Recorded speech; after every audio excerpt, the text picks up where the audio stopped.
കൂട്ടുകാർക്കും കർത്താവായ യേശുക്രിസ്തുവിൻ നാമത്തിൽ എൻ്റെ സ്നേഹവന്ദനം. ആരാണ് യഹൂദൻ? ജൂതൻ അഥവാ യഹൂദ എന്ന പേര് എങ്ങനെയാണ് ഉണ്ടായത്? യഹൂദനെക്കുറിച്ച് നിങ്ങൾ അറിഞ്ഞിരിക്കേണ്ട പ്രധാന കാര്യങ്ങൾ എന്തൊക്കെ തുടങ്ങിയ കാര്യങ്ങളാണ് ഈ വീഡിയോയിൽ നാം നോക്കാൻ പോകുന്നത്. ജൂതനെ പറ്റി പറയുമ്പോൾ ആദ്യം നിങ്ങളുടെ മനസ്സിലുണ്ടാവേണ്ട ചിത്രം പൂർവ്വപിതാവായ അബ്രഹാമിൻ്റേതാണ്. വിശ്വാസികളുടെ പിതാവായ അബ്രഹാമിൽ നിന്നാണ് വാഗ്ദത്തം ആരംഭിക്കുന്നത്. അബ്രഹാമിൻ്റെ മകൻ ഇസഹാക്ക്, ഇസഹാക്കിൻ്റെ മകൻ യാക്കോബ്, ഈ 3 പേരുകളും മനസ്സിൽ കൊണ്ടുവരിക. ഇതിൽ യാക്കോബിന് ലഭിച്ച പേരാണ് ഇസ്രായേൽ എന്നത്. യാക്കോബിന് 12 മക്കൾ ഉണ്ടായിരുന്നു. അവരായിരുന്നു രൂബേൻ, ശിമയോൻ, യഹൂദ, സെബൂലൂൻ, ഇസഹാർ, ദാൻ, ഗാദ്, നഫ്താലി, മനേശ, ബെന്യാമീൻ എന്നിവർ. യാക്കോബിൻ്റെ 12 മക്കളും 12 ഗോത്രങ്ങളുടെയും പിതാക്കന്മാരാണ്. ഇതിൽ യഹൂദ എന്ന ഗോത്രപിതാവിൻ്റെ പേരിൽ നിന്നുമാണ് യഹൂദൻ എന്ന പേര് വന്നത്. യഹൂദ ഗോത്രത്തിലാണ് ദാവീദ് രാജാവും നമ്മുടെ കർത്താവായ യേശുക്രിസ്തുവും ജനിച്ചത്. അതുകൊണ്ടാണ് യേശുക്രിസ്തുവിനെ യഹൂദ ഗോത്രത്തിൻ്റെ സിംഹം എന്ന് വിളിക്കുന്നത്. ഇസ്രായേൽ ജനം എന്ന് അറിയപ്പെടുന്നവരെല്ലാം യാക്കോബിൻ്റെ 12 മക്കളിൽ നിന്നുള്ളവരായിരുന്നു. അവർ ഓരോരുത്തരും തങ്ങളുടെ ഗോത്രത്തിൻ്റെ സ്വത്വം നിലനിർത്തി. ജൂതൻ എന്ന പേര് യഹൂദ എന്ന ഗോത്രപിതാവിൽ നിന്നുമാണ് വന്നത്. ലേവിയുടെ ഗോത്രത്തെയാണ് പുരോഹിത ഗോത്രമെന്ന് പറയുന്നത്. ഇന്ന് ലേവി ഗോത്രത്തിൽ നിന്നുള്ളവരുടെ പേരുകൾ ഗോഹൻ എന്ന് അവസാനിക്കുന്നത് കാണാം. സോളമൻ രാജാവിൻ്റെ കാലത്തിനു ശേഷം ഇസ്രായേൽ രാജ്യം വിഭജിക്കപ്പെട്ടു. 10 ഗോത്രങ്ങൾ വടക്കൻ രാജ്യമായി മാറി.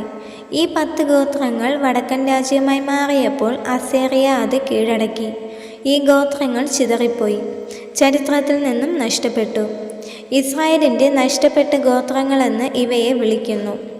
യഹൂദയുടെയും ബെന്യാമിൻ്റെയും ഗോത്രങ്ങൾ തെക്കൻ രാജ്യത്തിൽ തന്നെ തുടർന്നു.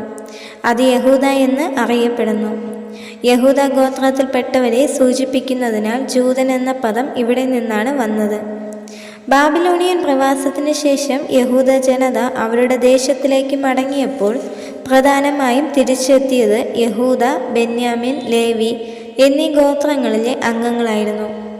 ഇന്ന് പല ജൂതന്മാരും ഈ ഗോത്രങ്ങളുടെ പിൻഗാമികളാണ്. പുരോഹിതന്മാരായിരിക്കുന്ന ലേവിയർക്ക് ഇപ്പോഴും യഹൂദ പാരമ്പര്യത്തിൽ ഒരു പ്രത്യേക സ്ഥാനമുണ്ട്. നിങ്ങളൊരു ക്രിസ്ത്യാനി ആണെങ്കിൽ 12 ഗോത്രങ്ങളും നിങ്ങൾക്കും പ്രയോജനപ്പെട്ടതാണ്. 12 ഗോത്രങ്ങൾക്കുള്ള ദൈവത്തിൻ്റെ വാഗ്ദത്തങ്ങൾ നമുക്കെല്ലാവർക്കും വേണ്ടിയുള്ള അവൻ്റെ പദ്ധതിയുടെ ഭാഗമാണ്. യേശുക്രിസ്തുവിൽ നിങ്ങൾ വിശ്വസിക്കുന്നുണ്ടോ? യേശുക്രിസ്തു യഹൂദ ഗോത്രത്തിലാണ് ജനിച്ചത്. യേശുക്രിസ്തുവിലുള്ള വിശ്വാസത്താൽ ഇസ്രായേലിനെ പ്രതിനിധീകരിക്കുന്ന ഒലിവ് മരത്തിൽ നിങ്ങൾ യഹൂദനോടൊപ്പം ഒട്ടിച്ചു ചേർക്കപ്പെട്ടിരിക്കുന്നു. അതിനർത്ഥം യഹൂദരോടൊപ്പം ക്രിസ്ത്യാനികൾ ദൈവത്തിൻ്റെ വാഗ്ദാനങ്ങളിൽ പങ്കുചേരുന്ന ഓരോ വിശ്വാസ കുടുംബത്തിൻ്റെ ഭാഗമാണ് എന്നാണ്. നമ്മുടെ ആത്മീയ കൂട്ടായ്മയുടെ ഭാഗമാണ് ഈ 12 ഗോത്രങ്ങളും. ഇസ്രായേൽ രാഷ്ട്രം കെട്ടിപ്പടുക്കുന്നതിൽ 12 ഗോത്രങ്ങൾക്കും അവരുടേതായ പങ്കുണ്ട്.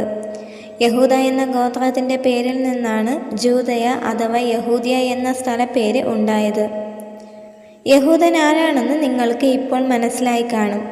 യാക്കോബിൻ്റെ 12 മക്കളുടെ പേരുകളും അവയുടെ അർത്ഥങ്ങളും പറയാം. രൂബേൻ, ഇതാ ഒരു മകൻ. ശിമയോൻ, ദൈവം കേൾക്കുന്നു. ലേവി, ചേർന്നു. യഹൂദ, സ്തുതി. ദാൻ, ന്യായാധിപൻ. നഫ്താലി, പോരാട്ടം. ഗാദ്, ഭാഗ്യം. ആശേർ, സന്തോഷം. ഇസഖാർ, പ്രതിഫലം. സെബൂലൂൻ, വാസസ്ഥലം. യോസേഫ്, അവൻ ചേർക്കട്ടെ. ബെന്യാമിൻ, വലത് കൈയുടെ പുത്രൻ. യഹൂദ ചരിത്രം പരിശോധിച്ചാൽ നൂറ്റാണ്ടുകളുടെ പീഡനത്തിൻ്റെയും അടിമത്വത്തിൻ്റെയും ജീവിതങ്ങൾ കാണാം. എന്നാൽ യഹൂദൻ ഇന്നും നിലനിൽക്കുന്നു. ഇസ്രായേലിൻ്റെ ദൈവം സത്യദൈവം ആണെന്നുള്ളതിൻ്റെ ഏറ്റവും ഉത്തമ ഉദാഹരണമാണ് ഇന്നത്തെ ഏക യഹൂദ രാഷ്ട്രമായ ഇസ്രായേലിൻ്റെ നിലനിൽപ്പ്. നൂറ്റാണ്ടുകളായി അനേകം ഭരണകർത്താക്കൾ യഹൂദരെ അടിമകളാക്കി. എന്നാൽ ജൂതന്മാരെ പൂർണ്ണമായി ഇല്ലാതാക്കുവാൻ ആർക്കും സാധിച്ചില്ല. ആൻറ്റി സെമിറ്റിസം എന്ന യഹൂദ വിരോധം ഇന്ന് ലോകത്ത് നിലനിൽക്കുന്ന ഒന്നാണ്. ജൂതന്മാർ ശാസ്ത്രത്തിന് നൽകിയ സംഭാവനകൾ അനേകമാണ്. ആരോഗ്യ മേഖലയിൽ യഹൂദ നൽകിയ സംഭാവനകൾ അഭിനന്ദനങ്ങൾ അർഹിക്കുന്നു. ഇന്ന് നാം ഉപയോഗിക്കുന്ന എന്തെടുത്താലും അതിൽ ഭൂരിഭാഗം കാര്യങ്ങളുടെയും പിന്നിൽ യഹൂദൻ്റെ ബുദ്ധിയുണ്ട്. അന്ധമായ ജൂതവിരോധമാണ് ഇന്ന് ലോകം നേരിടുന്ന ഏറ്റവും വലിയ പ്രശ്നം. എല്ലാവരെയും പോലെ ജീവിക്കുവാൻ ജൂതനും അവകാശമുണ്ട്. ഇസ്രായേൽ ഇന്ത്യയുടെ ഏറ്റവും അടുത്ത സുഹൃത്താണ്. സോളമൻ രാജാവിൻ്റെ കാലം മുതൽക്കേ ഇസ്രായേൽ ഇന്ത്യയുമായി വ്യാപാര ബന്ധം ഉണ്ടായിരുന്നു. ജൂതന്മാർ ഏറ്റവും സുരക്ഷിതമായി ഇന്ത്യയിൽ ജീവിച്ചു. തങ്ങളെ സംരക്ഷിച്ച ഇന്ത്യ രാജ്യത്തോട് ഇന്നും ആ നന്ദി യഹൂദന്മാർക്ക് ഉണ്ട്. അവർ ഇന്ത്യയെ സ്നേഹിക്കുന്നു. കേരളത്തിൽ യഹൂദന്മാർ താമസിച്ചിരുന്ന സ്ഥലങ്ങളിൽ സിനഗോഗുകൾ ഇന്നും നിലനിൽക്കുന്നുണ്ട്.